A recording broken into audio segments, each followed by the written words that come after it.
Hi everyone, I'm Rebecca D'Souza from ManageEngine IT Operations Management. So this is a division of Soho Corp, and I'm with two amazing men here from ITR. I'll let them introduce themselves.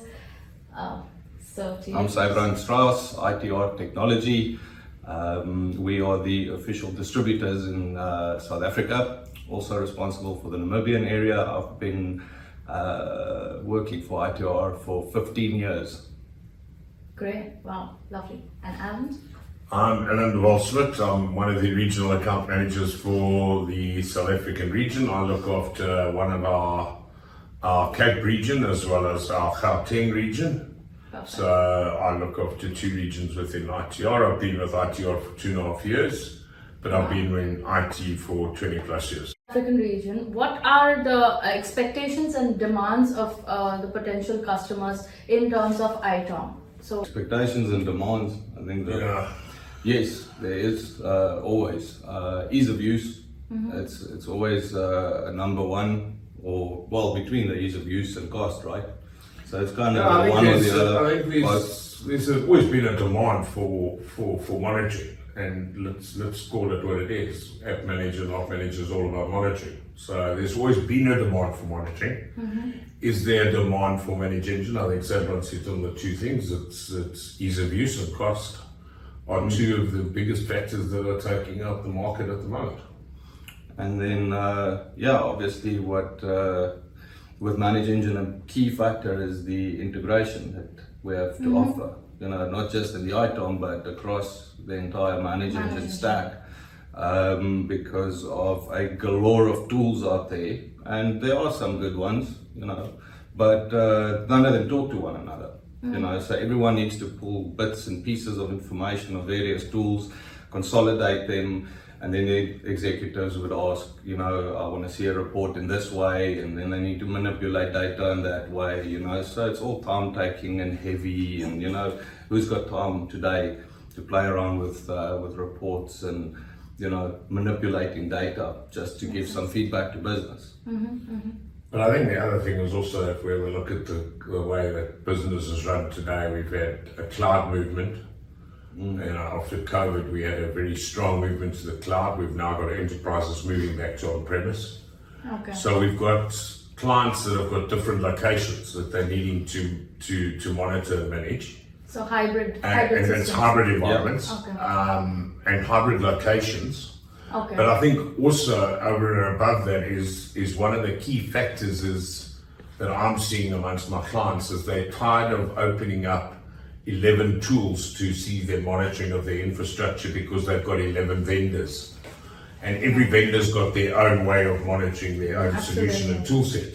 Yeah. And I think the key for ManageEngine that I've seen, you know, in my experience, has been that we vendor agnostic almost. We product agnostic. We can integrate easily. And I think those are some of the other selling points that we're not seeing. You know, that is often not at the forefront of our marketing and our brochures and that. But those are definitely the requirements that I'm seeing.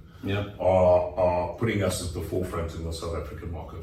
Have you noticed any emerging technologies in the ITOM space that particularly for the South African region, like AI ops or observability, full stack monitoring? Is that something that the market is interested in South Africa? Yeah, well, AI is definitely a big buzzword now, right? But there's so many parts to AI. You know, people can get, you know, very easily confused thinking that AI can do everything for you, right?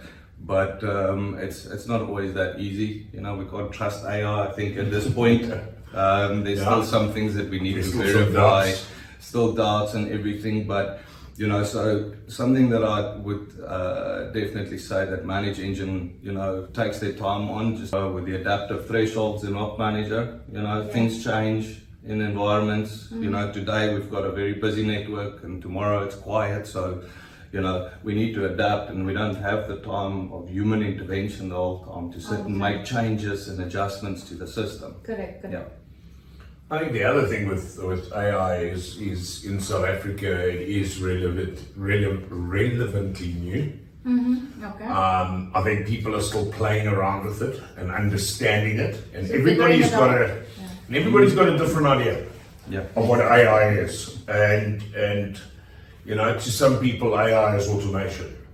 Yeah. To other people it's robots, you know, and I'm using it to the extremes, but because of that, you know, each client sees it differently, and it's to understand what your client means by AI. Makes sense. And I think the way that ManageEngine is approaching it is not going sort of all out right in the beginning, Yeah. Yeah. but is doing it cautiously according to customer demand. And I think that's the right approach. And I mean, I think with things like adaptive thresholds is definitely something that is starting to take shape within the South African market. I think we also sit with a particular problem with load shedding in South Africa and rolling blackouts because of the lack of generated power. Oh yeah. And when we start getting to that, we start looking at how can automation help the monitoring of our infrastructure during those times. Okay. Because we need to not only, you know, we can't just log calls because the servers are down when there's no power. Correct. But we need to understand when are those schedules and how do those schedules play. And I think that's where AI can start playing a role. But it's not just an overnight thing. It's something that we're going to have to work on. Perfect. Okay. So I understand that for the load shedding, you get a schedule that these are the hours where you won't have power. These are the hours where you will have power. It's announced on an application. Okay. So it's on an app. Okay. And it gets told then that's what but it could change from this afternoon to this evening to this tomorrow morning. Could be It's all dynamic, different right? schedules. Yeah. So it's adaptive schedules. Across any customers who really like some of the features that we offer, we would love to know. We would love to know that the features that we're providing is actually useful to them and how it has worked out for them, so we can sort of improvise on that and things.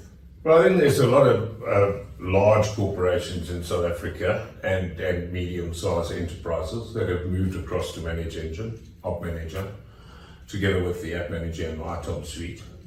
And I think the main reason has been the integration. That's definitely been a use case. But I think one of the other use cases has also been that we are multi-vendor and we can also do cloud as well as on-premise monitoring.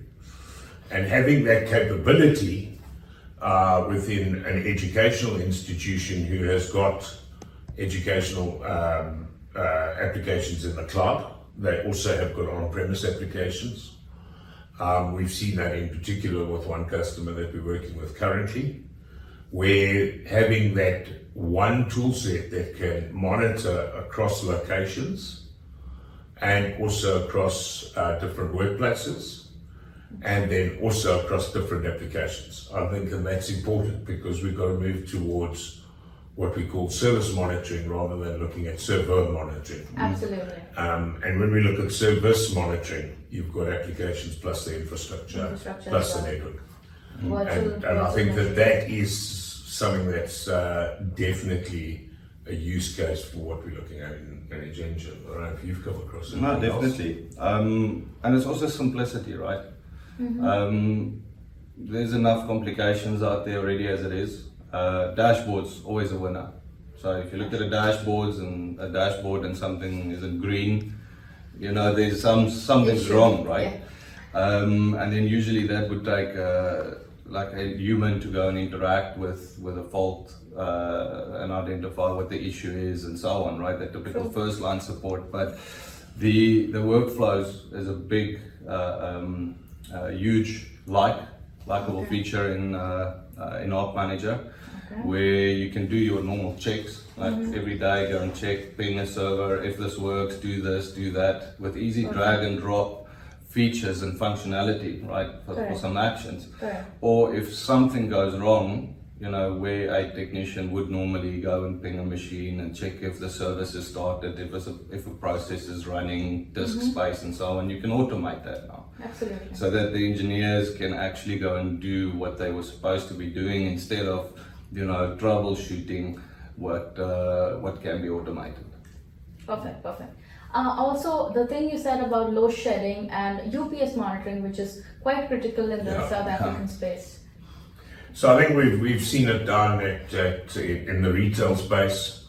I've seen it in the entertainment industry where they've needed to be up 24/7. So they're using a lot of UPS power and generator power. And to being able to ensure that those are up at all times has become critical to their operations. Okay. And especially when we think of the retail space with shopping, you know, you're in the middle of the shop and you don't really just want to just have people running out with their baskets. And in South Africa that could possibly happen. But you want to be able just to keep the lights on and be able to continue business. So they need to monitor their UPSs and their generated power as well. And ManageEngine has proved that they can do that. Yeah, and to add to this as well, because of the crisis that we're in now, a lot of like new startups or new companies, you know, there's new brands out there. So it's quite difficult for someone like ManageEngine just to have support for each and every brand and name out there. I mean, it's quite a lengthy list. But for the brands that we do not support out of the box, we can just build a custom template quite easily to monitor these UPSs, generators. We've seen some really crazy stuff out there, which is possible, that can be monitored by our manager. Lovely. We're glad to know that we're offering, we're giving solutions to problems that exist across the globe. That's really nice for us to know. And the thing you said about different startups, the thing you said about distributed network environments across retail, probably all over the country. We also have Op Manager Plus. The thing you said about integration, Op Manager Plus has come out with their Enterprise Edition, which consists of Op Manager, Applications Manager, Network Configuration Manager, NetFlow Analyzer, also Firewall Analyzer. We also have a MSP solution now for multi-client hybrid networks. MSP Op Manager can also be used. So this is what we do: integration, low cost, and feature richness. Also for small and medium enterprises, but mainly for enterprises, for large scale enterprise customers as well. Any industry, across vendor agnostic features is something that we really look at in terms of like say your infrastructure could be legacy. It could have a mix of wired, wireless devices. As long as it has an IP, we can get information out of it. It can be monitored for performance, availability, all of that. Thank you so much for doing this with us. It was very helpful. Nice meeting you. Pleasure. Thank you. Thank you for having us. Thank you so much. Appreciate it.